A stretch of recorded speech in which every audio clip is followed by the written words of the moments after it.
국제 외교계가 조지아와 한국 때문에 지금 발칵 뒤집어졌습니다. 이건 말이 안 되는 특혜입니다. 조지아 정부가 미국 국적 보유자조차 누리기 어려운 특별 대우를 한국 국민에게만 열어주었기 때문입니다. 2008년 러시아 탱크가 우리 조지아를 짓밟을 때 서방은 뭘 했습니까? 네, 실제로 조지아를 도운 건 나토도 유엔도 아니었습니다. 성명서 한 장 던지고 끝이었습니다. 딱 한 나라만 달랐습니다. 푸틴 눈치 안 보고 들어간 그 나라 바로 한국이었습니다. 크렘린의 반응은 의외였습니다. 서방이었으면 대가를 치르게 했다. 근데 한국은 참 묘하군. 그리고 믿기 힘든 일이 벌어졌습니다. 러시아 코앞에 있는 이 나라가 한국 기업에게만 자원 독점권을 줬습니다. 독일이 뛰어들었다가 문전박대 당했고 프랑스는 구경도 못했습니다. 세계가 외면한 작은 나라의 손을 잡아준 대가가 뭐였을까요? 그 감동적인 이야기 지금 바로 시작합니다. 제 이름은 제임스 하트필드. 영국 BBC 방송국에서 20년 굴러먹은 탐사보도 전문 기자입니다. 이라크, 아프가니스탄, 시리아, 지도 위에서 빨간색으로 표시된 위험 지역은 죄다 제 출근길이었죠. 피바디상? 퓰리처상 최종 후보? 사람들은 저를 진실의 수호자라고 추켜 세웁니다. 하지만 웃기지 마십시오. 저는 진실을 보도한 게 아니라 편집된 진실만을 팔아먹은 비겁자였습니다. 제가 이 부끄러운 고백을 하는 이유는 딱 하나입니다. 얼마 전 조지아의 수도 트빌리시 공항에서 목격한 그 장면 때문입니다. 그날 공항 입국 심사대는 지옥이었습니다. 제 앞에는 런던에서 온 영국인, 독일에서 온 사업가들이 줄을 서 있었죠. 심사관의 눈초리는 날카로웠습니다. 마치 잠재적 범죄자를 보는 듯했죠. 방문 목적이 뭡니까? 취재입니다. 숙소 바우처 내놔요. 돌아가는 항공권은요? 통장의 체류 비용은 충분합니까? 저는 대영제국의 여권을 내밀고도 식은땀을 흘려야 했습니다. 겨우 받은 도장에는 체류 기간 90일이 찍혀 있더군요. 그마저도 심사관이 툭 내댔습니다. 수상한 짓 하면 바로 추방입니다. 기분이 더러웠습니다. 그런데 말입니다. 바로 옆 라인에서 믿을 수 없는 일이 벌어졌습니다. 20대 초반의 앳된 동양인 청년이 배낭을 메고 서 있더군요. 긴장한 표정으로 여권을 내밀었습니다. 초록색 여권, 대한민국 여권이었습니다. 저는 속으로 생각했습니다. 저 친구도 고생 좀 하겠구나. 여기 심사관들 악질이거든. 그런데 웬걸? 여권을 받아 든 심사관의 무뚝뚝하던 얼굴이 순식간에 활짝 피어나는 겁니다. 마치 10년 만에 만난 친동생을 보는 표정이었습니다. 질문 하나도 없었습니다. 체류 목적, 잔고 증명, 리턴 티켓, 묻지도 따지지도 않았습니다. 그저 도장을 쾅 하고 시원하게 찍어주더니 유창한 영어로 이렇게 말하더군요. 웰컴 홈, 브라더. 집에 온 걸 환영해. 형제여. 저는 제 귀를 의심했습니다. 웰컴 홈이라니? 여기가 지네 집입니까? 더 충격적인 건 그 도장이었습니다. 제 여권엔 90일이 찍혔는데 그 한국 청년 여권엔 선명하게 365일이라고 박혀 있었습니다. 1년. 무려 1년 프리패스. 심지어 취업도, 사업도, 땅을 사는 것도 마음대로 할 수 있는 사실상 영주권이나 다름없는 특혜였습니다. 미국인도 90일, 영국인도 90일인데 왜 한국인만? 도대체 이 작은 아시아 국가가 뭘 했길래 대영제국이나 초강대국 미국보다 더 극진한 대접을 받는 겁니까? 그 순간 제 머릿속에서 잊고 지냈던 16년 전의 기억이 벼락처럼 스쳐 지나갔습니다. 매캐한 화약 냄새, 귀를 찢는 폭격 소리, 그리고 비겁했던 나의 침묵. 이 미스터리를 풀려면 시계를 거꾸로 돌려야 합니다. 전 세계가 베이징 올림픽의 화려한 개막식에 취해 미쳐 돌아가던 그 뜨거웠던 여름날로 말입니다. 2008년 8월 트빌리시 메리어트 호텔 로비는 아수라장이었습니다. 러시아의 폭격기가 조지아의 하늘을 유린하고 있었습니다. 쿵, 쿵. 창밖으로 검은 연기가 치솟았고 호텔 유리가 덜덜 떨렸습니다. 고리 지역을 넘어온 러시아의 T-72 탱크가 수도 트빌리시를 향해 밀고 들어온다는 소식이 터졌습니다. 저는 호텔 옥상에서 위성 전화를 붙들고 런던 본사의 소리를 지르고 있었습니다. 데스크, 들립니까? 지금 러시아군이 국경을 넘었습니다. 이건 침공입니다. 인베이전. 침공이라고 헤드라인 뽑아야 합니다. 지금 당장 속보 내보내야 한다고요? 그런데 수화기 너머로 들려오는 편집국장의 목소리. 너무나 차분해서 소름이 끼칠 정도였습니다. 제임스, 진정해. 톤 다운해. 뭐라고요? 지금 올림픽 기간이야. 전 세계가 축제 분위기인데 거기에 찬물을 끼얹을 수는 없어. 그리고 인베이전이라는 단어는 너무 세. 러시아 자극하면 모스크바 지국 폐쇄될 수도 있다고. 저는 욕이 튀어나올 뻔했습니다.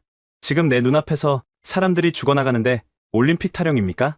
탱크가 밀고 들어오는데 이게 침공이 아니면 뭡니까? 국장이 건조하게 대답하더군요. 컨플릭트.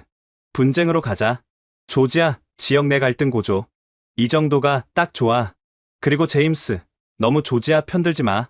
우리 정부도 지금 러시아랑 가스관 협상 중인 거 알지? 괜히 긁어 부스럼 만들지 말라고. 전화를 끊고 벽을 쳤습니다. 이게 서방의 저널리즘인가? 이게 우리가 그토록 자랑하던 정의인가? 그때였습니다. 호텔 로비 임시 기자회견장으로 사람들이 우르르 몰려갔습니다. 조지아 외무부 차관 다비트 바크라제가 단상에 올랐습니다. 와이셔츠는 땀과 먼지로 엉망이었고 며칠 밤을 새웠는지 눈은 퀭했습니다.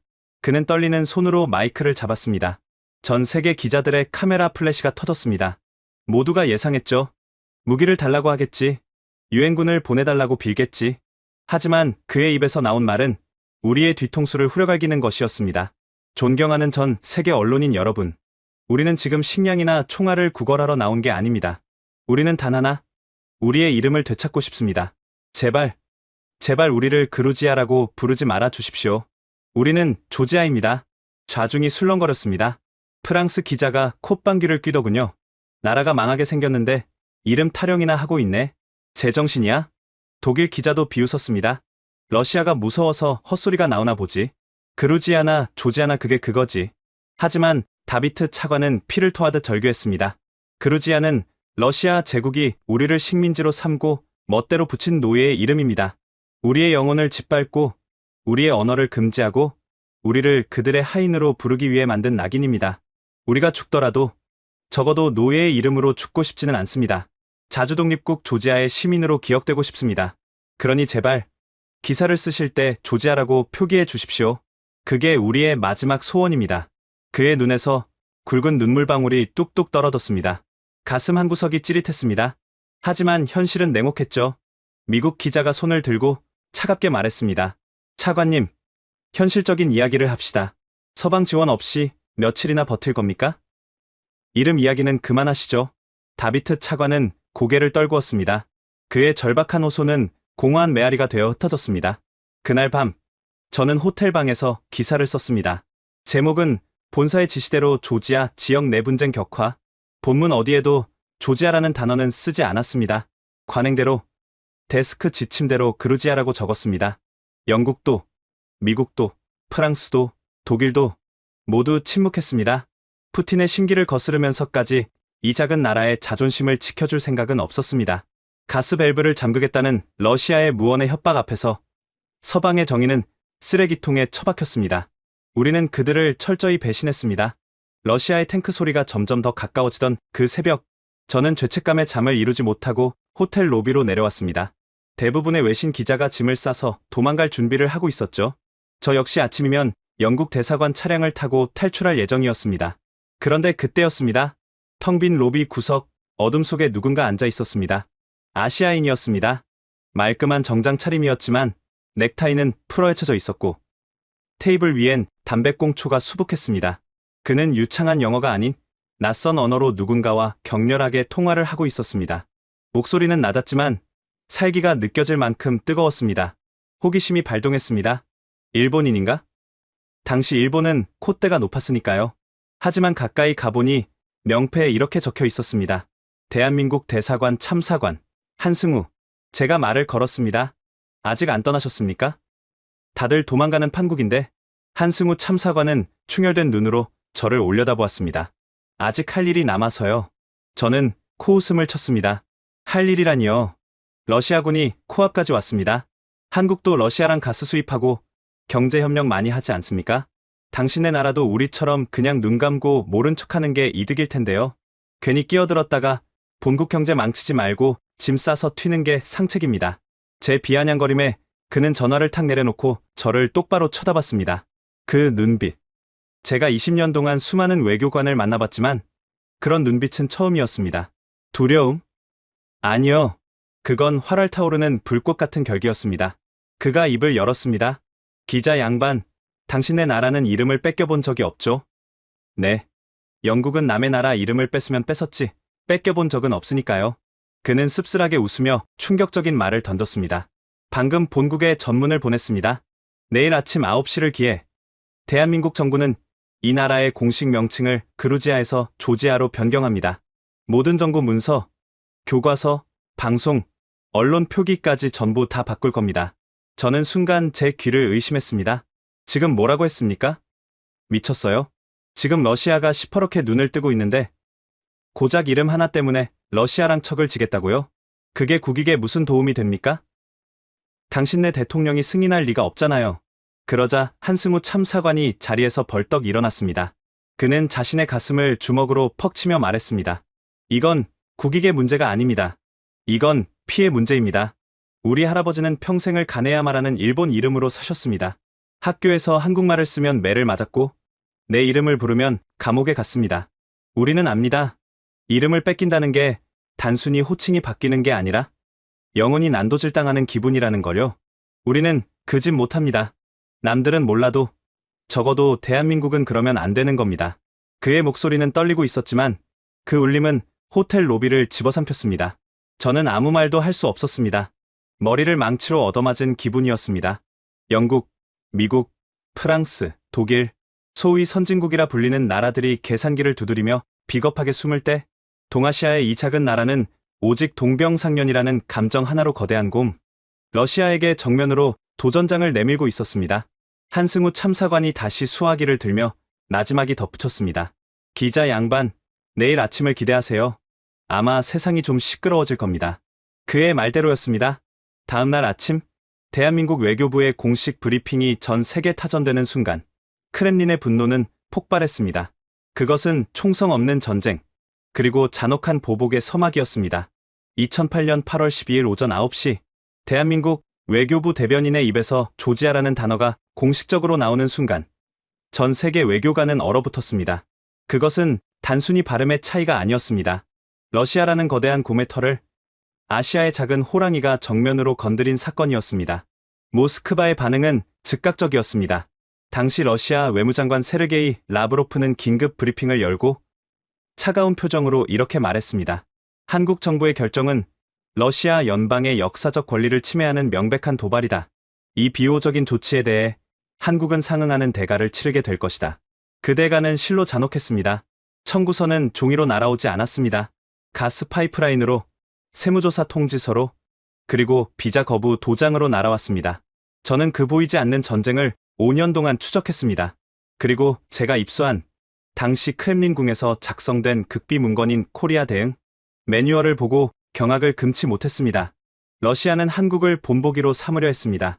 감히 미국의 동맹국 주제에 아시아의 작은 나라가 러시아의 자존심을 건드리면 경제가 어떻게 박살나는지 보여주겠다는 심산이었죠. 첫 번째 타깃은 에너지였습니다. 당시 한국은 러시아와 천연가스 도입 협상을 마무리 짓고 있었습니다. 겨울철 난방비와 직결된 한국 서민들의 생명선이나 다름없었죠.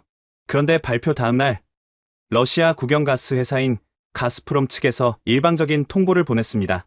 파이프라인 점검 문제로 협상을 무기한 연기한다. 가격 재협상이 필요하다. 15% 인상안을 수용하지 않으면 공급은 없다. 말이 협상이지. 그건 명백한 협박이었습니다. 한국 정부는 울며 겨자 먹기로 비싼 값을 치러야 했습니다. 그해 겨울 한국의 서민들이 낸 난방비 고지서에는 조지아의 이름을 불러준 대가가 고스란히 찍혀 있었습니다. 두 번째 타깃은 기업이었습니다. 러시아 상트페테르부르크에 있는 현대자동차 공장. 어느 날 갑자기 러시아 경찰들이 들이닥쳤습니다. 소방 점검, 위생 점검, 세무 조사. 이유는 만들면 그만이었습니다. 소화기 위치가 1cm 어긋났다는 이유로 공장 라인을 멈춰 세웠습니다. 한국산 부품을 실은 컨테이너선이 블라디보스토크 항구에 억류되었습니다. 통관 서류 미비라는 말도 안 되는 이유였습니다. 모스크바에 주재하던 삼성, LG 상사맨들의 비자 연장이 줄줄이 거부되었습니다. 하루아침에 짐을 싸서 쫓겨나는 한국인들이 속출했습니다. 그들이 공항에서 흘린 피눈물은 뉴스에 크게 나오지 않았습니다. 그저 기업의 실적 악화라는 차가운 숫자로만 기록됐을 뿐입니다. 제가 경제 전문가들과 함께 추산한 바에 따르면 2008년부터 2013년까지 한국이 입은 직간접적 경제 손실은 약 120억 달러, 한화로 15조 원이 넘는 돈이었습니다. 이름 하나 바꿔준 대가치고는 너무나도 가혹했습니다. 한국 내부에서도 비명이 터져 나왔습니다. 보수 언론들은 연일 외교부를 성토했습니다. 일면에 대문짝만하게 기사가 실렸습니다. 아마추어 외교가 나라 경제를 망친다. 실익 없는 감성 외교. 누구를 위한 것인가? 러시아를 자극해서 얻은 게 도대체 무엇인가? 여론은 싸늘하게 식어갔습니다. 국민들은 불안해했고 기업들은 정부를 원망했습니다. 그리고 그 모든 비난의 화살은 처음에 총대를 맸던 한 사람에게 꽂혔습니다. 한승우 참사관. 트빌리시 호텔 로비에서 저에게 눈을 부라리며 우리는 그 집 못한다고 외쳤던 그 남자. 저는 2010년 서울 광화문의 한 허름한 순대국집에서 그를 다시 만났습니다. 그는 더 이상 패기 넘치는 외교관의 모습이 아니었습니다. 머리는 희끗희끗해졌고 어깨는 축 처져 있었습니다. 그는 좌천되었습니다. 외교부의 핵심 부서인 북미국이나 동북아국이 아니라 이름도 생소한 한직으로 밀려났습니다. 승진은 물 건너갔고 동기들은 그를 깊이 인물 취급했습니다. 러시아 통이었던 그가 러시아 관련 업무에서 완전히 배제된 겁니다. 소주잔을 기울이며 그가 쓴웃음을 지었습니다. 제임스, 그거 알아요? 러시아 대사가 우리 장관실에 와서 소리를 질렀답니다. 한승우, 그 녀석 옷 벗기라고. 안 그러면 현대차 공장 영원히 문 닫게 하겠다고. 장관님이 겨우 막아주셔서 해고는 면했지만 뭐 사실상 끝난 거죠. 저는 물었습니다. 후회합니까? 그때 그냥 모른 척했으면 지금쯤 승승장구하고 있었을 텐데요. 120억 달러 손해보고 본인 인생도 꼬였는데 그게 정말 잘한 짓입니까? 솔직히 말해보세요. 조지아 사람들이 밥 먹여주는 거 아니잖아요. 한승우는 말없이 뚝배기에 담긴 국물을 떠먹었습니다. 그리고 양복 안주머니에서 꼬깃꼬깃한 편지 한 통을 꺼내 제 앞에 놓았습니다. 발신인은 조지아 트빌리시. 보낸 사람은 그때 그 다비트 바크라제 차관이었습니다. 편지에는 서툰 한국어로 꾹꾹 눌러 쓴 글씨가 적혀 있었습니다. 한승우 형제님, 당신이 겪고 있을 고초를 전해 들었습니다. 미안합니다. 우리 때문에 당신이 피를 흘립니다. 하지만 기억해 주세요. 조지아의 모든 어머니들이 당신의 이름을 기도로 올리고 있습니다. 우리의 아이들이 배우는 교과서에 대한민국이라는 이름이 가장 먼저 나옵니다. 우리가 가난해서 지금은 갚을 게 없습니다. 하지만 언젠가 반드시 이 빚을 갚겠습니다. 우리는 배신하지 않습니다. 조지아는 기억할 것입니다. 한승우가 소주 한 잔을 털어 넣으며 말했습니다. 제임스, 외교관 생활 15년 하면서 훈장도 받아봤고 대통령 표창도 받아봤습니다. 그런데 이거보다 값진 건 없더군요. 120억 달러요? 큰 돈이죠. 하지만 우리가 그 돈 아끼려고 이름을 안 불러줬다면 우리는 영원히 삼류 국가로 남았을 겁니다. 돈으로 살 수 없는 게 있어요. 국격이라는 거. 우리 할아버지가 하늘에서 보고 계실 텐데 적어도 쪽팔리게 살지는 말아야죠. 저는 그날 밤 호텔로 돌아와 한참을 울었습니다. 쪽팔리게 살지 말자. 그 말이 영국의 저널리스트인 저의 심장을 후벼 팠기 때문입니다. 우리는 돈 때문에, 가스 때문에, 올림픽 때문에 쪽팔리게 살았으니까요. 하지만 제가 취재한 바에 따르면 한국 정부 내에서도 한승우 혼자만의 독단은 아니었습니다. 이것이 소설이 아닌 팩트라는 증거를 제가 찾았거든요. 위키리크스보다 더 깊은 곳, 한국 외교부의 비공개 회의록을 익명의 제보자를 통해 입수했습니다. 거기엔 당시 대통령과 장관들의 치열한 논쟁이 기록되어 있었습니다. 경제 관료들은 반대했습니다.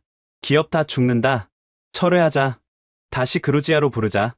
러시아에 사과 특사 보내자. 하지만 당시 대통령이 마지막에 이렇게 정리했더군요. 우리가 식민지 때 카이로 회담에서 우리 독립을 약속해준 나라들에게 얼마나 고마워했습니까? 그때 그들이 계산기 두드려서 우리 도와준 겁니까? 아닙니다. 대한민국은 이제 선진국 문턱에 있습니다. 덩치만 큰 게 아니라 마음도 커야 선진국입니다. 120억 달러? 수업료라고 생각합시다. 우리가 진짜 리더 국가가 되는 수업료. 그냥 밀고 나갑시다. 소름이 돋았습니다. 이건 단순한 대기가 아니었습니다. 이건 한 국가가 자신의 트라우마를 극복하고 진정한 선진국으로 도약하려는 몸부림이었습니다. 그들은 알고 있었던 겁니다. 지금 당장은 아프지만 이 고통 끝에 무엇이 기다리고 있는지를, 그리고 그 몸부림은 예상치 못한 곳에서 나비 효과를 일으키기 시작했습니다. 러시아의 압박이 거세질수록 조지아 국민들의 가슴 속에는 한국이라는 두 글자가 종교처럼 새겨졌습니다. 트빌리시 시내에는 한국산 가전제품을 사자는 운동이 벌어졌습니다. 비싸도 구하기 힘들어도 그들은 삼성과 LG를 찾았습니다. 왜냐고요? 형제가 만든 물건이니까.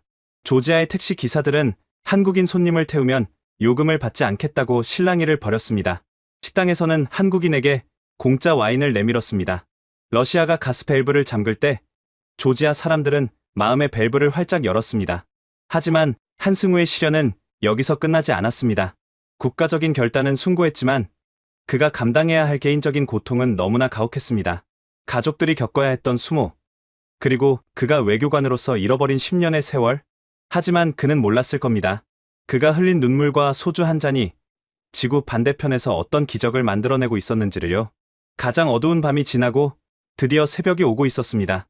그 새벽은 한승우 개인에게도, 그리고 두 나라의 관계에도 예상치 못한 전환점이 되었습니다. 120억 달러의 수업료. 국가는 그 돈을 감당할 체력이 있었지만 개인 한승우는 아니었습니다. 외교관으로서의 커리어는 박살이 났고 동료들의 시선은 차가웠습니다. 하지만 그를 진짜 무너뜨린 건 러시아의 보복도 회사의 징계도 아니었습니다. 바로 그가 그토록 지키고 싶어 했던 또 다른 이름, 가족이었습니다. 2011년 겨울, 제가 서울 취재를 위해 한승우 씨의 집을 찾았을 때 그곳에는 냉기만이 감돌고 있었습니다. 현관에는 아이들의 신발이 보이지 않았습니다. 거실에는 가족 사진이 엎어져 있었습니다. 그는 텅 빈 집에서 혼자 라면을 끓여 먹고 있었습니다. 제가 조심스럽게 물었습니다. 가족분들은 어디 가셨습니까? 한승우 씨가 젓가락을 내려놓으며 쓴웃음을 지었습니다. 나갔습니다. 네. 아내가 그러더군요. 당신은 대한민국하고 결혼했지. 나랑 결혼한 게 아니라고. 당신이 조지아라는 나라의 이름을 지키느라 정신이 팔려 있을 때 우리 아이들 이름은 잊어버리지 않았냐고. 그의 말이 맞았습니다. 러시아의 경제 보복이 극에 달했던 2009년과 2010년, 한승우는 집에 들어가지 못했습니다. 현대차 공장이 멈추면 본사로 불려가서 욕을 먹었고, 가스관이 잠기면 대책 회의를 하느라 밤을 새웠습니다. 큰아들의 중학교 졸업식 날에도 그는 모스크바행 비행기를 타고 있었습니다. 둘째 딸이 폐렴으로 응급실에 실려갔을 때도 그는 외교부 벙커에서 러시아 대사의 항해 전화를 받고 있었습니다. 가족들에게 아빠는, 남편은 부재 중이었습니다. 아니, 문제를 일으키고 다니는 트러블 메이커였습니다.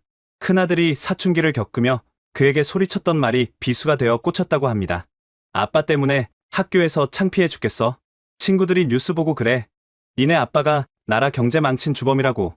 왜 쓸데없는 짓을 해서 우리까지 욕먹게 해? 그 말을 듣고 한승우는 처음으로 사표를 품에 안았다고 합니다. 내가 뭘 위해서 이러고 있나? 나라의 자존심을 지킨다면서? 정작 내 가족의 자존심은 짓밟아버렸구나. 그는 죄인이었습니다. 국가라는 거창한 대의명분 뒤에 숨어 가장의 책임을 방기한 죄인. 그날 밤, 텅 빈 거실에서 한승우가 저에게 물었습니다. 제임스, 내가 틀린 걸까요? 그냥 눈 딱 감고 모른 척했으면 우리 가족은 행복했을까요? 저는 대답할 수 없었습니다. 저 역시 진실을 외면하고 도망쳤던 비겁자였으니까요. 서울의 밤은 그렇게 깊어갔고 한승우의 겨울은 끝이 보이지 않았습니다. 그런데 말입니다. 참으로 아이러니하게도 그가 서울의 차가운 방구석에서 울고 있을 때 지구 반대편 조지아의 수도 트빌리시에서는 기이한 열풍이 불기 시작했습니다. 그것은 누구도 지시하지 않은 순수하고 뜨거운 촛불이었습니다. 2011년 조지아의 한 전자제품 매장, 70대 할머니가 꼬깃꼬깃한 쌈짓돈을 들고 찾아왔습니다. 그녀는 점원에게 다짜고짜 물었습니다. 여기 코리아에서 만든 냉장고가 어떤 거야? 점원이 삼성 냉장고를 가리키며 말했습니다. 할머니, 이건 좀 비싸요. 중국산이 반값인데 이거 하시죠. 그러자 할머니가 지팡이로 바닥을 쿵 치며 호통을 쳤습니다. 이놈아, 내가 돈이 없지 의리가 없냐? 우리나라가 전쟁통에 다 죽게 생겼을 때 우리 이름 불러준 게 코리아야. 내 죽기 전에 그 나라 물건 하나 팔아줘야 저승 가서도 떳떳할 거 아니냐? 할머니는 평생 모은 돈을 탈탈 털어 제일 비싼 한국 냉장고를 샀습니다. 이 이야기가 조지아의 소셜 미디어를 타고 번져나갔습니다. 바이 코리아, 한국 물건 사주기 운동. 이건 캠페인이 아니었습니다. 일종의 신앙 고백이었습니다. 젊은이들은 아이폰 대신 갤럭시를 사기 위해 아르바이트를 했습니다. 마트에서는 주부들이 한국산 과자, 한국산 라면을 카트에 쓸어 담았습니다. 심지어 한국산이 없으면 점원에게 화를 내며 나가는 손님도 있었습니다. 왜 형제네 물건을 안 갖다 놓느냐고 말이죠. 기업들만 혜택을 본 게 아닙니다. 트빌리시 대학에는 한국어 학과가 신설되었습니다. 정원 20명 모집에 500명이 몰렸습니다. 면접장에서 한 학생이 교수에게 이렇게 말했다고 합니다. 교수님, 저는 K-팝 때문에 온 게 아닙니다. 우리 아버지가 그러셨어요. 한국어는 언젠가 우리를 살려줄 언어라고. 친구의 언어를 배워두면 굶어 죽지는 않을 거라고요. 그래서 왔습니다. 이 뜨거운 열기가 서울까지 전해졌을까요? 아쉽게도 당시 한국 언론들은 이런 소식을 거의 다루지 않았습니다. 여전히 120억 달러 손실에만 집착하고 있었으니까요.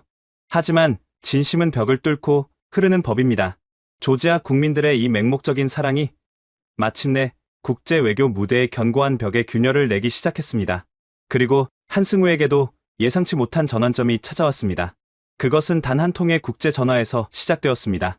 첫 번째 도미노가 쓰러진 건 2011년 늦가을이었습니다. 러시아의 눈치를 보느라 숨죽이고 있던 동유럽의 한 국가, 리투아니아에서 외교 전문이 날아왔습니다. 내용은 짧고 강렬했습니다. 대한민국 외교부 귀중. 우리는 귀국의 용기에 깊은 감명을 받았습니다.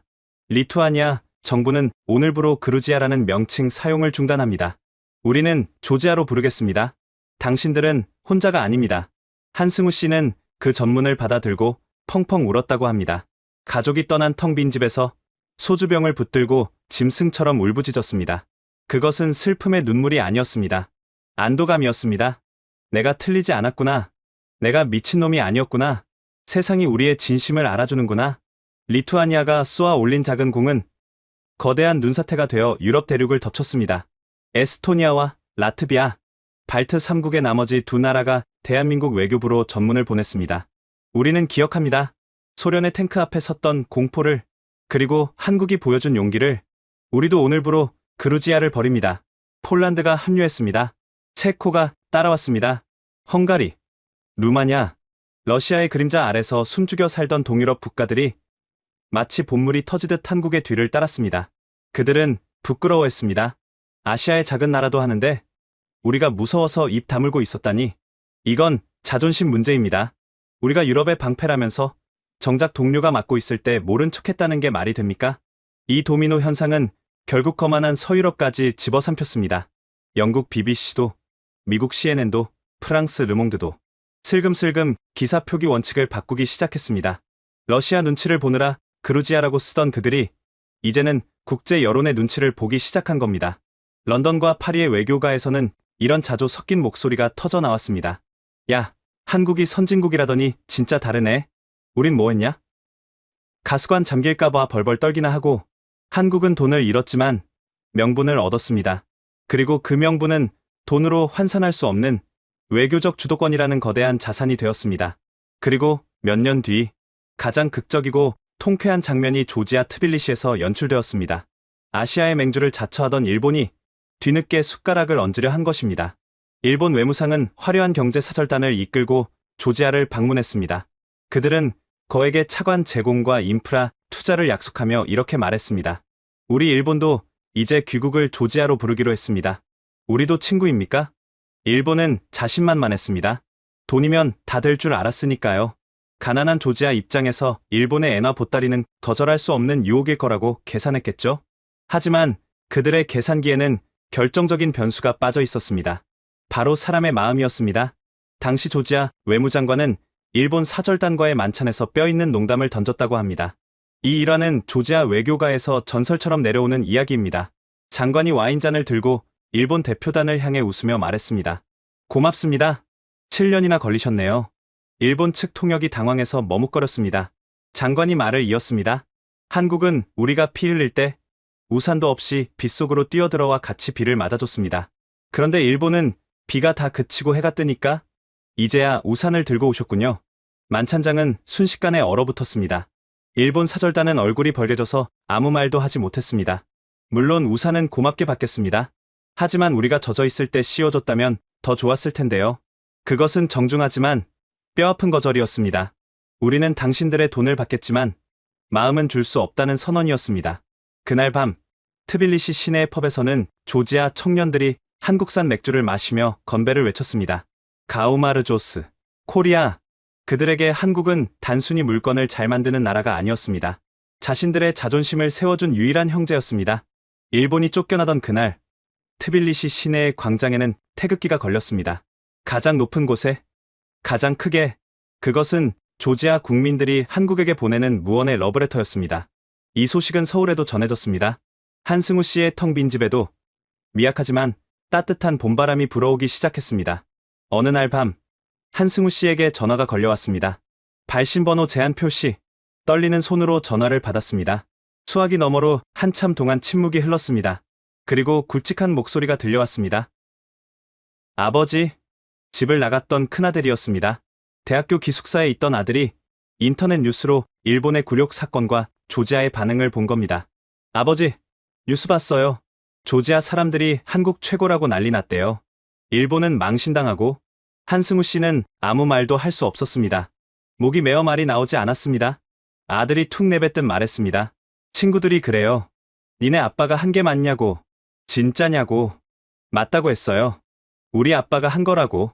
그랬더니 애들이, 아들의 목소리가 조금 떨렸습니다. 애들이 아빠 멋있대요. 진짜 남자래요. 죄송해요. 아버지, 그동안 몰라서. 전화는 툭 끊어졌습니다. 하지만 그 끊어진 신호음은 한승우 씨에게 세상 어떤 교향곡보다 아름답게 들렸습니다. 그날 밤, 한승우 씨는 3년 만에 처음으로 라면이 아닌 따뜻한 밥을 지어 먹었습니다. 혼자였지만 혼자가 아니었습니다. 그가 지킨 이름이 결국 그의 무너진 가정을 다시 일으켜 세우고 있었으니까요. 도미노는 멈추지 않았습니다. 한국이 쏘아 올린 공은 이제 유럽을 넘어 전 세계로 퍼져나갔습니다. 유엔에서도, 올림픽위원회에서도, 모든 국제기구에서 그루지아라는 이름은 역사 속으로 사라졌습니다. 대신 조지아라는 이름이 당당하게 자리를 잡았습니다. 그리고 그 이름 옆에는 항상 대한민국이라는 이름이 꼬리표처럼 따라다녔습니다.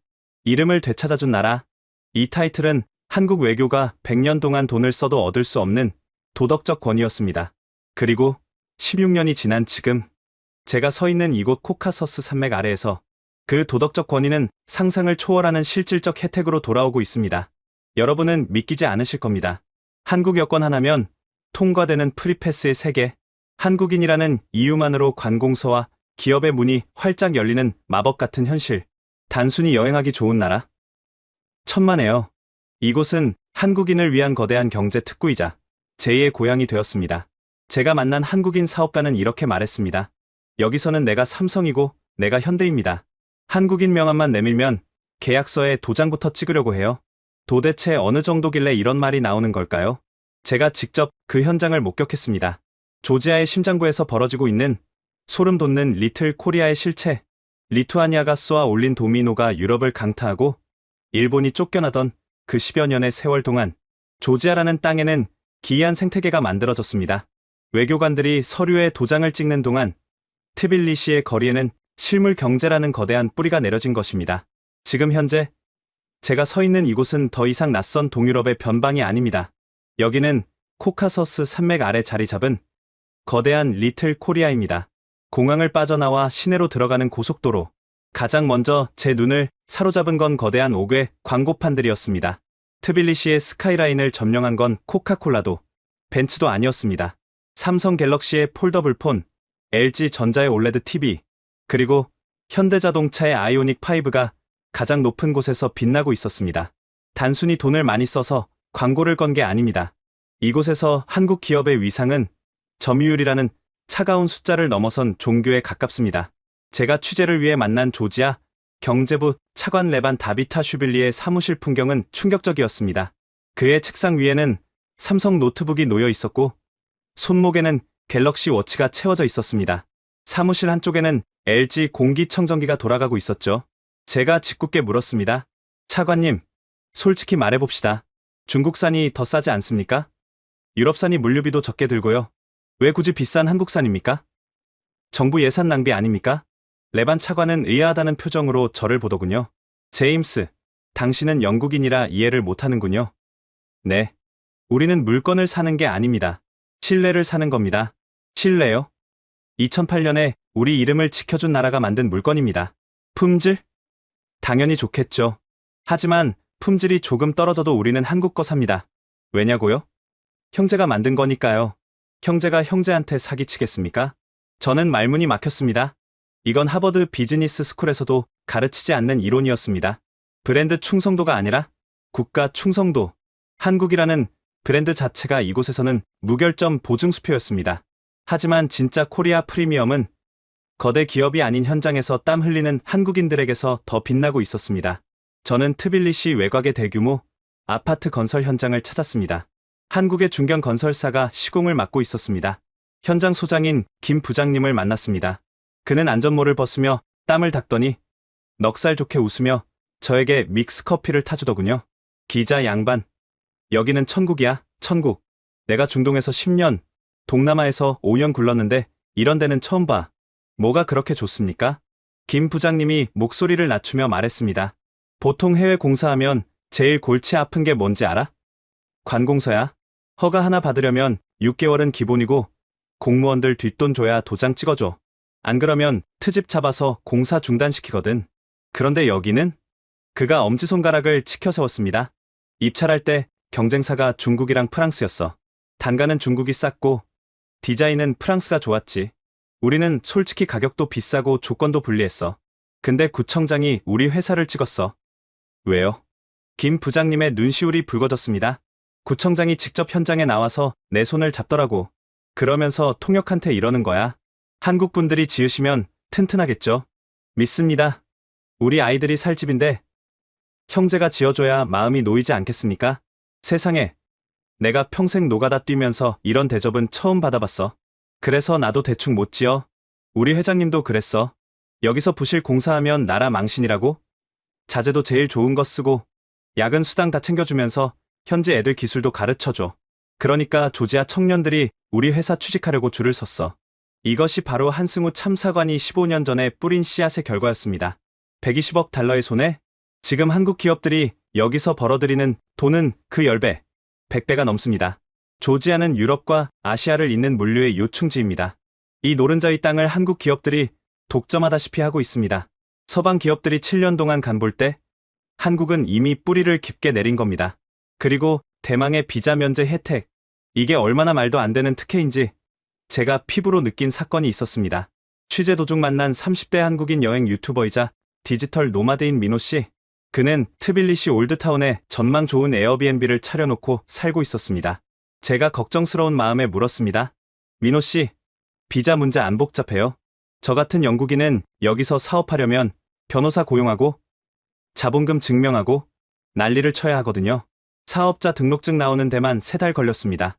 민호 씨가 웃으면서 스마트폰을 꺼내 보여주더군요. 기자님, 이거 보세요. 제가 구청 가서 여권 하나 내밀고 서류 한 장 썼거든요. 10분 만에 나왔어요. 네? 10분이요? 네. 비용도 몇천 원 안 들었어요. 심지어 공무원이 저보고 한국인이냐고 묻더니 차 한 잔 마시고 가라고 하더라고요. 체류 비자요? 필요 없어요. 그냥 여권만 있으면 1년 동안 살아도 되고 일해도 되고 집 사도 돼요. 세금도 현지인이랑 똑같이 내요. 외국인 차별 세율? 그런 거 없어요. 저는 제 귀를 의심했습니다. 이건 특혜를 넘어선 사실상 자국민 대우였습니다. 아니, 자국민보다 더한 대우였습니다. 미국인도 90일, 영국인도 91인데 한국인은 365일, 그것도 무조건적인 1년. 저는 이 말도 안 되는 정책의 이유를 듣기 위해 조지아 이민국을 찾아갔습니다. 담당 국장인 니노 씨를 만났습니다. 그녀는 제 질문에 아주 명쾌하게 그리고 단호하게 대답했습니다. 국장님, 왜 1년입니까? 미국도 90일인데 왜 한국만 365일입니까? 형평성에 어긋나지 않습니까? 니노 국장이 책상 위에 놓인 태극기와 조지아 국기가 나란히 꽂힌 깃발을 가리키며 말했습니다. 제임스, 가족이 집에 놀러 왔는데 너 3일만 있다가 나가라고 합니까? 아니죠. 그렇죠. 가족은 있고 싶은 만큼 있는 겁니다. 1년이라는 시간은 상징입니다. 우리는 한국인을 손님으로 생각하지 않습니다. 언제든 돌아올 수 있는 가족으로 생각합니다. 그래서 365일입니다. 만약 시스템상 가능하다면 저는 평생으로 바꾸고 싶습니다. 그녀의 대답을 듣는 순간 저는 머리가 띵했습니다. 외교는 국익을 위한 총성 없는 전쟁이라고 배웠습니다. 이익이 없으면 움직이지 않는 것이 국제관계의 철칙이라고 믿었습니다. 하지만 한국과 조지아의 관계는 외교가 아니었습니다. 그것은 로맨스였고 브로맨스였으며 15년 전의 약속을 지키는 의리였습니다. 러시아가 가스 밸브를 잠글 때 한국은 마음의 밸브를 열었고 그 대가로 조지아는 자신들의 안방 문을 활짝 열어젖힌 것입니다. 이제 모든 퍼즐이 맞춰졌습니다. 공항에서의 환대, 거리의 삼성 간판, 건설 현장의 프리패스. 이 모든 기적의 시작점에는 2008년 호텔 로비에서 우린 쪽팔리게 안 산다고 외쳤던 한 남자가 있었습니다. 하지만 이 화려한 경제적 혜택보다 더 저를 울컥하게 만든 건 따로 있었습니다. 그것은 조지아의 평범한 가정집 깊숙한 곳에 숨겨져 있었습니다. 돈으로는 절대 살 수 없는 피보다 진한 물의 증거. 제가 만난 택시기사의 아들이 보여준 낡은 사진 한 장.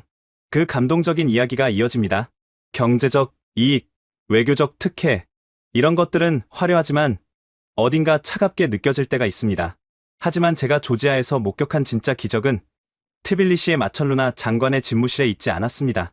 그것은 낡고 허름한 아파트, 평범한 시민들의 거실 한가운데에 살아 숨쉬고 있었습니다. 돈으로는 절대 살 수 없는 마음. 우리는 그것을 정이라고 부릅니다.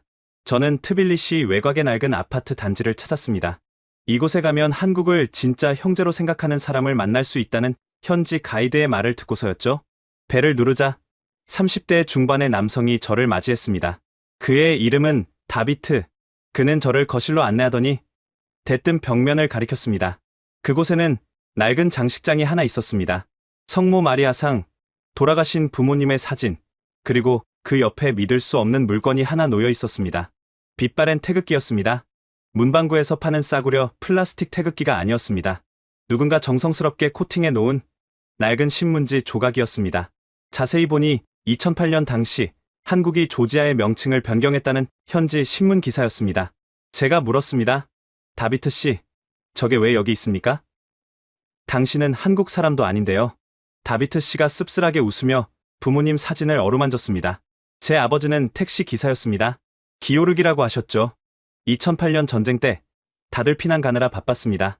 아버지는 끝까지 트빌리시에 남아서 외신 기자들과 외교관들을 태우고 다녔습니다. 그때 아버지가 태웠던 손님 중에 한국 사람이 있었다고 합니다. 한국 사람이요? 네. 다들 도망갈 때 그 한국분은 공항이 아니라 폭격이 떨어지는 시내로 가자고 했대요. 아버지가 미쳤냐고, 죽고 싶냐고 물었더니 그분이 그랬답니다. 내가 도망가면 누가 당신들 이름을 불러주냐고. 나는 여기 남아서 할 일이 있다고. 다비트 씨의 눈가가 촉촉해졌습니다. 아버지는 그날 집에 와서 펑펑 우셨습니다. 그리고 이 신문 기사를 오려서 액자에 넣으셨죠. 돌아가시기 전에 저한테 유언을 남기셨습니다. 다비트야, 한국은 남의 나라가 아니다. 우리가 피를 흘릴 때 같이 피를 흘려준 형제다. 살면서 한국 사람을 만나거든 절대 돈을 받지 마라. 그게 내가 너에게 남기는 빚이다. 저는 가슴이 먹먹해졌습니다. 한승우 참사관이 호텔 로비에서 외쳤던 결기가 이름 모를 택시 기사의 가슴에 불을 지폈고 그 불씨가 16년이 지난 지금 그의 아들에게까지 이어지고 있었기 때문입니다. 다비트 씨는 실제로 한국인 관광객을 태우면 요금을 받지 않는다고 했습니다. 한국인이 미안해하며 돈을 내밀면 그는 서툰 한국어로 이렇게 말한다고 합니다. 형제, 돈 안 받아요. 아빠 약속이에요. 이런 마음을 가진 게 다비트 씨 혼자일까요? 아닙니다. 저는 트빌리시 국립대학을 찾아갔습니다. 캠퍼스 벤치에 삼삼오오 모여있는 학생들에게 다가갔습니다. 한국어를 공부한다는 여학생, 마리아를 만났습니다. 그녀의 한국어 실력은 놀라웠습니다.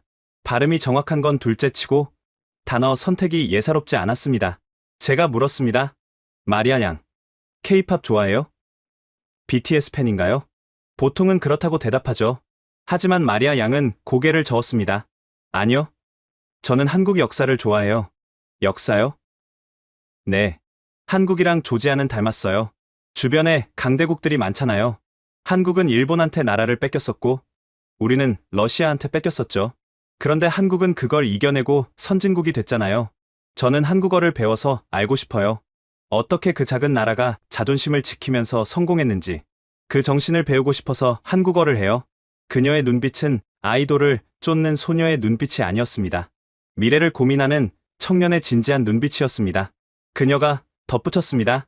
기자님, 한국어에는 정이라는 단어가 있다면서요. 영어의 러브랑은 다르다고 들었어요. 아픔을 같이 겪어야 생기는 마음이라면서요. 우리는 한국한테 정을 느껴요. 피는 안 섞였지만 아픔이 섞였으니까요. 피보다 진한 물. 우리는 흔히 피는 물보다 진하다고 말합니다. 하지만 조지아에서 저는 깨달았습니다. 함께 흘린 눈물은 때로는 피보다 더 끈끈하게 사람을 묶어준다는 사실을요. 조지아 사람들에게 한국은 더 이상 먼 아시아의 나라가 아니었습니다. 그들의 식탁 위에, 그들의 거실에, 그리고 그들의 심장 속에 깊이 박힌 진짜 가족이었습니다. 취재를 마치고 공항으로 가는 길, 다비트 씨가 저를 태워주겠다고 고집을 피웠습니다. 공항 게이트 앞에서 그가 제 손을 꼭 잡으며 말했습니다. 기자님, 한국에 가시죠? 네. 서울로 갑니다. 가시면 꼭 좀 전해주세요. 우리가 잊지 않았다고. 그때 그 외교관님, 그리고 한국 사람들, 우리가 죽을 때까지 기억할 거라고. 고맙다고 전해주세요. 그의 투박한 손에서 전해지는 온기가 제 팔을 타고 심장까지 올라왔습니다. 저는 약속했습니다. 반드시 전하겠다고. 당신들의 이 뜨거운 마음을 대한민국 국민들에게 하나도 빠짐없이 전하겠다고. 서울행 비행기 좌석에 앉아 창밖을 내다봤습니다. 멀어지는 트빌리시의 불빛들이 마치 별처럼 반짝였습니다. 120억 달러의 수업료? 아니요. 한국은 120억 달러로 400만 명의 영원한 우군을 얻은 겁니다. 이건 세상 어떤 투자 전문가도 만들어낼 수 없는 최고의 수익률이었습니다. 그런데 비행기가 이륙하고 안전벨트 표시등이 꺼졌을 때였습니다. 승무원이 제게 다가와 쪽지를 건넸습니다. 어떤 신사분이 기자님께 전해달라고 하셨습니다. 쪽지를 펼쳐본 저는 소스라치게 놀랐습니다. 거기엔 짧은 문장과 함께 제가 그토록 찾아 헤매던 이름이 적혀 있었기 때문입니다. 제임스 하트필드 기자님, 16년 만입니다. 서울에서 뵙고 싶습니다. 한승우 드림. 제 뒷좌석, 비즈니스 클래스 커튼 뒤에 그가 타고 있었습니다. 그리고 그가 혼자가 아니라는 사실도 알게 되었습니다. 그의 옆에는 조지아 대통령이 보낸 비밀 특사가 가방 속에 아주 특별한 물건을 넣은 채 동행하고 있었습니다. 한국 정부도 한승우 씨 본인도 모르는 서프라이즈 파티. 16년 만에 배달된 그 답장의 정체는 과연 무엇일까요? 서울의 가을 하늘 아래서 펼쳐질 눈물의 재회, 그리고 한 늙은 외교관의 마지막 고백, 모든 이야기의 끝이 다가오고 있었습니다. 인천공항에 도착했을 때 서울의 가을 하늘은 눈이 시리도록 파란색이었습니다. 16년 전 트빌리시의 하늘이 검은 연기로 뒤덮여 있었던 것과는 너무나 대조적이었습니다. 비행기에서 내리자마자 저는 한승우 씨를 찾았습니다. 백발이 성성한 노신사가 게이트 앞에 서 있었습니다. 그의 옆에는 제가 오부에서 언급했던 조지아 이민국장 니노 씨가 동행하고 있었죠. 그녀가 대통령 특사 자격으로 왔다는 건 나중에 알았습니다. 한승우 씨가 저를 보며 옅은 미소를 지었습니다. 제임스, 늙었군요. 우리 둘 다. 제가 그의 손을 잡으며 말했습니다. 당신은 늙었지만 당신이 한 일은 늙지 않았습니다. 오히려 더 젊어졌죠. 그리고 3일 뒤 서울 광화문의 한대형 영화관에서 제 다큐멘터리 그들이 돌려준 이름 시사회가 열렸습니다. 객석은 꽉 찼습니다. 외교부 관계자들, 조지아 교민들, 그리고 무엇보다 한승우 씨의 가족들이 맨 앞줄에 앉아 있었습니다. 오래전 떨어져 살던 아내분, 그리고 이제는 의젓한 성인이 된 아들과 딸, 그들은 긴장한 표정으로 스크린을 응시하고 있었습니다. 영화가 시작되었습니다. 2008년에 참혹했던 전쟁, 서방 기자들의 비겁한 침묵, 그리고 호텔 로비에서 울려 퍼지던 한승우의 외침. 우리는 그 집 못합니다. 이름은 영훈입니다. 스크린 속 젊은 한승우가 피를 토하듯 절규하는 장면에서 객석 곳곳에서 훌쩍이는 소리가 들려왔습니다. 특히 한승우 씨의 아들이 고개를 숙인 채 어깨를 들썩이고 있었습니다. 그는 그동안 아버지의 고충의 깊이를 온전히 이해하지 못했던 겁니다. 아버지가 술에 취해 들어와서 횡설수설하던 그 말이 사실은 목숨을 건 외교 전쟁이었다는 것을요. 아버지가 가족을 버린 게 아니라 더 큰 가족을 지키기 위해 홀로 싸웠다는 것을요. 엔딩 크레딧이 올라가고 불이 켜졌습니다. 우레와 같은 박수가 쏟아졌습니다. 저는 떨리는 목소리로 마이크를 잡았습니다. 여러분, 이 영화의 주인공은 제가 아닙니다. 진짜 주인공이 이 자리에 와 계십니다. 한승우 전 참사관님, 무대 위로 모시겠습니다. 한승우 씨가 주저하며 일어섰습니다. 그의 낡은 양복은 16년 전 호텔 로비에서 봤던 그 옷처럼 보였습니다. 그가 무대 위로 올라오자 사람들은 기립 박수를 보냈습니다. 그는 쑥스러운 듯 계속 손사래를 쳤습니다. 제가 한 게 아닙니다. 저는 그저 공무원으로서 할 일을 했을 뿐입니다. 그때였습니다. 객석 한 구석에서 니노 특사가 단상 위로 걸어 올라왔습니다. 그녀의 손에는 붉은 벨벳으로 감싸진 묵직한 상자가 들려 있었습니다. 장내가 조용해졌습니다. 니노 특사가 마이크 앞에 섰습니다. 그녀는 한국어가 아닌 조지아어로 말하기 시작했습니다. 통역이 그녀의 말을 전했습니다. 존경하는 대한민국 국민 여러분, 그리고 나의 형제 한승우님, 저는 오늘 조지아 대통령님의 특명을 받고 이 자리에 섰습니다. 16년 전 우리 조지아는 지도에서 지워질 뻔했습니다. 러시아의 탱크가 우리 심장을 겨누고 있었고 전 세계가 우리의 이름을 잊어버리려고 했습니다. 그때 유일하게 우리의 이름을 불러준 분이 계십니다.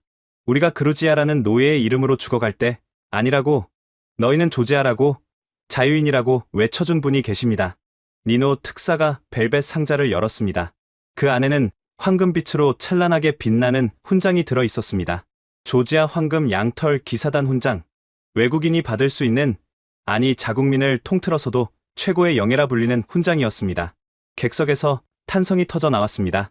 니노 특사가 훈장을 한승우 씨의 가슴에 달아주며 말을 이었습니다. 이 훈장은 한승우 님 개인이 아니라 대한민국이라는 위대한 형제에게 드리는 우리의 심장입니다. 그리고 여기 대통령님이 직접 쓰신 친서가 있습니다. 그녀가 떨리는 손으로 편지를 낭독했습니다. 친애하는 한승우 형제님, 당신이 흘린 눈물을 기억합니다. 당신이 겪은 고초를 알고 있습니다. 당신이 우리 때문에 차가운 방에서 홀로 지새운 밤들을 잊지 않았습니다. 늦어서 미안합니다. 너무 늦게 찾아와서 미안합니다. 하지만 조지아의 모든 아이들은 학교에서 당신의 이름을 배웁니다. 당신은 우리에게 120억 달러보다 더 큰 가치를 가르쳐 주었습니다. 바로 존엄이라는 가치입니다. 당신 덕분에 우리는 노예가 아닌 주인으로 살 수 있었습니다. 부디 이 훈장을 받아주십시오. 이것은 빚을 갚는 것이 아니라 사랑을 고백하는 것입니다. 니노 특사가 편지를 건네자 한승우 씨는 그 자리에 주저앉고 말았습니다. 평생을 강직하게 살아온 외교관이 어린아이처럼 엉엉 울음을 터뜨렸습니다. 그의 어깨가 사시나무 떨리듯 흔들렸습니다. 그건 16년 동안 가슴 속에 맺혀있던 응어리가 터져나오는 소리였습니다. 가족에게 미안해서, 국가에 죄송해서, 스스로가 초라해서 삼켜왔던 그 모든 서름이 한꺼번에 쏟아져 나왔습니다. 객석에 있던 아내분이 무대 위로 뛰어 올라왔습니다. 그녀는 남편을 끌어안고 함께 울었습니다. 미안해요, 여보. 내가 미안해요. 당신이 이렇게 힘들게 싸운 줄 몰랐어요. 딸이 무대 위로 올라와 아버지를 안았습니다. 아버지, 죄송해요. 아버지, 자랑스러워요. 저는 카메라를 내려놓았습니다. 더 이상 찍을 수가 없었습니다. 제 눈에서도 눈물이 멈추지 않았기 때문입니다. 그 순간 저는 알았습니다. 이것이 바로 외교의 끝이구나.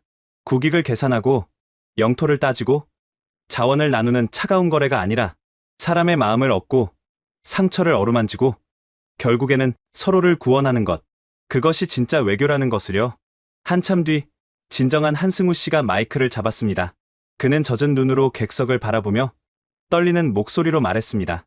이 훈장, 제가 받을 자격 없습니다. 이건 저 하늘에 계신 제 할아버지 가네야마가 아니라 한용운이라는 이름을 되찾고 싶어 하셨던 그분께 바칩니다. 그리고 그가 잠시 말을 멈추고 아내와 아이들을 바라보았습니다.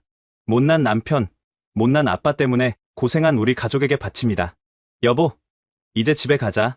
가서 따뜻한 밥 한 끼 먹자. 그 말에 객석은 다시 한번 눈물바다가 되었습니다. 시사회장은 영화관이 아니라 거대한 화해의 장이었습니다. 국가와 개인의 화해, 과거와 현재의 화해, 그리고 무엇보다 상처 입은 가족의 화해였습니다. 행사가 끝나고 로비로 나왔을 때 니노 특사가 저에게 다가왔습니다. 그녀가 제 손을 꼭 잡으며 말했습니다. 제임스, 당신에게도 줄 선물이 있어요. 선물이요? 저는 받은 게 없는데요. 니노 특사가 제 여권을 가리키며 윙크를 했습니다. 확인해 보세요. 당신의 비자 기간을. 저는 급히 여권을 꺼내 펼쳐보았습니다. 거기엔 믿을 수 없는 도장이 찍혀 있었습니다. 제임스 하트필드, 조지아 명예 시민, 체류 기간 연구. 그녀가 웃으며 말했습니다. 진실을 알려준 형제에게 유효기간 같은 건 없으니까요. 저는 그날 서울의 밤하늘을 올려다보며 생각했습니다. 이름 하나, 단지 그 이름 하나를 제대로 불러주었을 뿐인데 그 작은 존중이 만들어낸 기적은 16년이라는 시간을 넘어 저의 인생까지 바꿔놓았습니다. 이제 저는 다시 영국으로 돌아갑니다. 하지만 제 마음속에는 영원히 지워지지 않을 두 개의 이름이 새겨져 있을 겁니다. 하나는 조지아, 그리고 또 하나는 그들의 이름을 지켜준 형제의 나라, 대한민국입니다. 이 긴 여행의 끝에서 제가 여러분께 마지막으로 드리고 싶은 말씀이 있습니다. 여러분, 지금까지 16년에 걸친 이름의 전쟁, 그리고 그 끝에서 피어난 기적 같은 이야기를 들려드렸습니다. 120억 달러의 수업료, 한승우 참사관의 좌천과 가족의 해체, 그리고 조지아 국민들의 촛불과 도미노처럼 이어진 국제사회의 변화. 이 모든 것이 단지 이름 하나 때문이었습니다. 누군가는 비웃었습니다. 아마추어 외교다. 실익 없는 감성팔이다. 돈이 밥 먹여주냐. 하지만 오늘 우리가 목격한 것은 무엇입니까? 트빌리시 거리를 뒤덮은 한국 기업의 간판들. 한국인이라는 이유만으로 1년 무비자, 취업 자유, 토지 구매라는 파격적인 특혜를 주는 나라. 그리고 무엇보다 한국을 형제라고 부르며 눈물을 글썽이는 400만 명의 우군. 이것이 과연 돈으로 살 수 있는 것입니까? 천문학적인 돈을 쏟아부어도 얻을 수 없는 국가 브랜드의 정점입니다. 대한민국은 증명했습니다. 진정한 선진국이란 지갑이 두꺼운 나라가 아니라 마음이 두꺼운 나라라는 것을. 강대국의 눈치를 보며 비겁하게 침묵하는 것이 아니라 약자의 손을 잡고 함께 비를 맞아줄 용기가 있는 나라라는 것을. 제임스 하트필드인 저는 오늘부로 펜을 꺾지 않겠습니다. 오히려 더 날카롭게 갈겠습니다. 영국으로 돌아가서 외치겠습니다. 우리가 외면했던 그 작은 나라가 어떻게 아시아의 형제를 만나 거인으로 다시 일어섰는지, 그리고 비겁했던 우리의 침묵이 얼마나 부끄러운 것이었는지 저는 이제야 알 것 같습니다. 심사관이 제 여권에 찍어준 영구 체류 도장의 의미를. 그것은 단순히 오래 머물라는 뜻이 아닙니다. 진실을 알린 자에게는 국경이 없다는 뜻입니다. 여러분, 지금까지 BBC 탐사기자 제임스 하트필드의 16년에 걸친 추적을 함께 하셨습니다. 어떠셨습니까? 120억 달러의 손실, 한 외교관의 좌천과 가족 해체, 그리고 아무도 알아주지 않던 7년의 긴 침묵. 그럼에도 조지아는 기억했습니다. 전쟁통에 도망가지 않고 남은 그 한국인을, 노예의 이름 대신 제 이름을 불러준 그 나라를. 결국 일본이 거액을 들고 찾아왔을 때 조지아 외무장관은 이렇게 말했습니다. 비가 다 그치고 해가 뜨니까 이제야 우산을 들고 오셨군요. 지금 트빌리시에서 한국인은 1년 무비자, 취업 자유, 토지 구매, 사실상 자국민 대우입니다. 미국도 영국도 받지 못한 대우를, 계산기를 두드리지 않고 비를 같이 맞아준 대가가 이것이었습니다. 이 이야기가 더 많은 사람에게 닿아야 한다고 생각하신다면 지금 영상을 공유해 주십시오. 여러분의 공유 하나가 대한민국이 어떤 나라인지 세상에 알리는 일이 됩니다. 가슴이 뜨거워지셨다면 댓글에 형제 2글자만 남겨주십시오. 조용히, 묵묵히, 그리고 결국 옳았습니다.